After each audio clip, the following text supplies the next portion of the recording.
Hi Naveena గారు. Hi Roopa. ఎలా ఉన్నారు? All good, thanks. All good.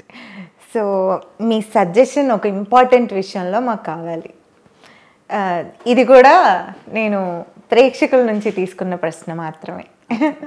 So ఇప్పుడు ఒక పెళ్ళి చేయాలి అనుకోండి, ముందుగా పేరెంట్స్, పిల్లలంతా ప్రిపేర్ అవ్వాలో పేరెంట్స్ కూడా వాళ్ళు అంతే ప్రిపేర్ అవ్వాలి.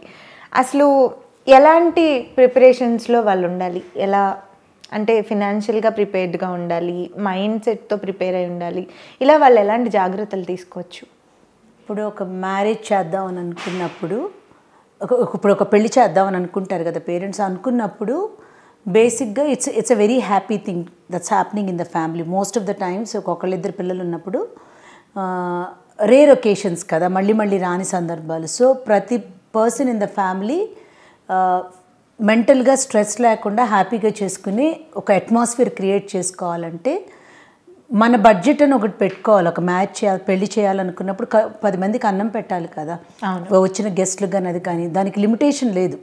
సో నువ్వెంతవరకు చేయాలనుకుంటున్నావు అన్న ఒక ప్లాన్ పెట్టుకుని దానికి తగ్గట్టు you need to be financially prepared. మనకి మించి తాహతుని మించి పెళ్లి చేసుకోవాలనుకోవటం అనేది ఇప్పుడు ఒక ట్రెండ్ అయిపోయింది, which is a no actually.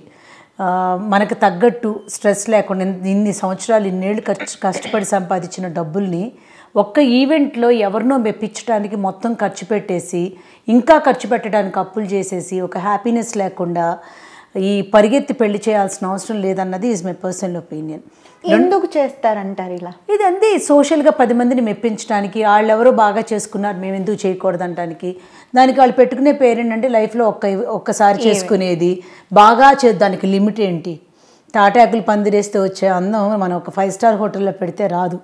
ఇప్పుడు ఒక 100 మందికి పిలిచి భోజనాలు వడ్డించుకుంటా, మనం ఒక్కొక్కళ్ళని పలకరించుకుంటా, హ్యాపీనెస్, వాళ్ళు వచ్చి పెళ్ళికొడుకు పెళ్ళికూతురు బాగున్నాడు, భోజనాలు బాగున్నాయని మనకి పర్సనల్గా చెప్పినప్పుడు పొందే ఆనందం వేలల్లో మనుషుల్ని పిలిచి స్టేజ్ మీద మనం షేక్ హ్యాండ్లు ఇచ్చి ఒకళ్ళని తరిగి ఇంకొకళ్ళని వచ్చి నుంచుని ఫొటోస్కి, పిక్చరైజేషన్స్కి, it's again personal. I'm no comments about it. అది తప్పు ఇది ఒప్పు అని చెప్పే ఇది రైట్స్ నాకు లేవు. కానీ but there is no limitation కదా. మన తాహతకు తగ్గట్టు మనం పెళ్ళిళ్ళు చేసుకుంటే మనం నెమ్మదిగా ఉండగలుగుతాం. తర్వాత ఆ బర్డెన్ మళ్ళీ నెత్తి మీద వేసుకుని ఆ అప్పులు తీర్చుకుంటా నాట్ నెససరీ. దీనికి మీరు ఒక రీజన్ చెప్పారు, ఎవరినో మెప్పించడానికి, లేకపోతే సొసైటీలో ఇట్లా ఉంది కాబట్టి చేయడానికి అని అన్నారు.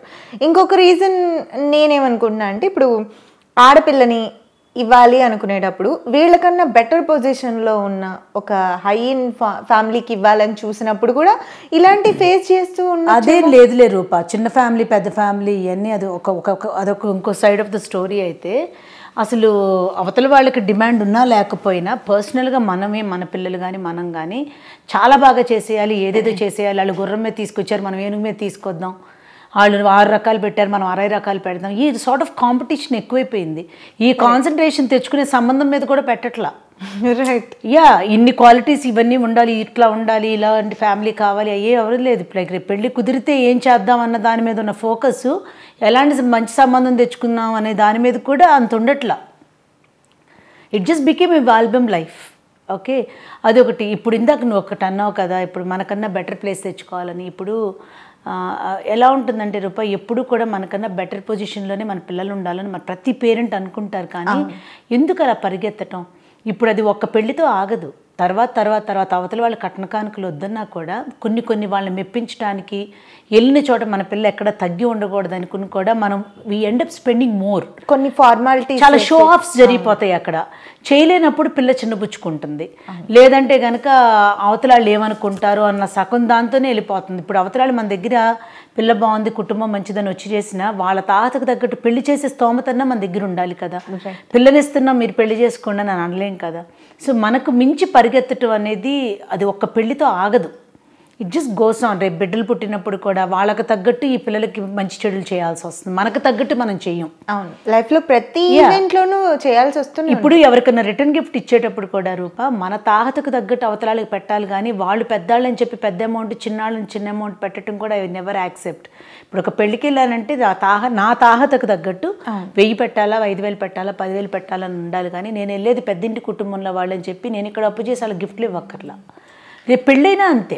ఇప్పుడు మన తాహతకు తగ్గట్టు మనం చేసుకుంటే మన పిల్ల హ్యాపీ, మనం హ్యాపీ.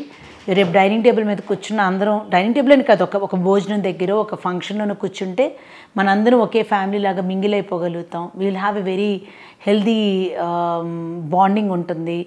ఒకళ్ళని తక్కువ ఎక్కువ అని అతి మర్యాదలు చేసి లైఫ్ లాంగ్ ఇది మెయింటైన్ చేయాలి. Life long you need to maintain. So ఎప్పుడు కూడా మనకు తగ్గాళ్ళని మనం వెతుక్కుంటే మంచిది అన్నది మై పర్సనల్ ఒపీనియన్. రైట్.